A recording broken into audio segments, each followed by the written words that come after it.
Hi everyone, it's Cheri from 12 by 12 Cardstock Shop, and today I'm bringing some extra dimension to our acetate. The first one on the left, I used Nuvo crystal drops in the clear color Morning Dew with some Catherine Pooler ink. This one here I did not mix ink with, and I just used it. It's Nuvo glitter drops in the color Blue Lagoon, which has a glitter in it. And this one here is going to be the Nuvo Crystal Glaze, once again with my Catherine Pooler ink. I just used a drop in the color of Cummerbund.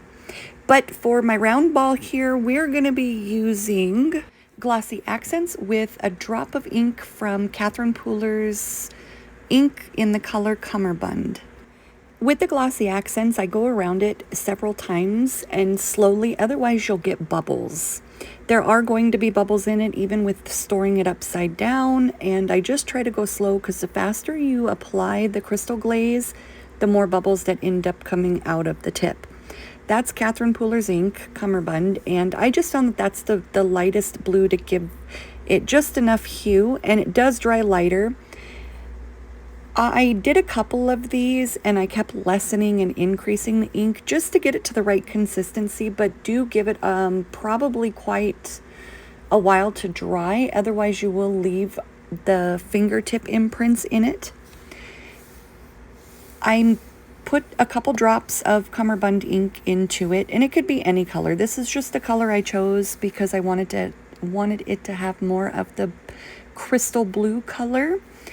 And I just used a silicone tip tool to mix it, but you can use the end of the bottle. Just do not release pressure from the bottle so you don't suck the color back into the bottle.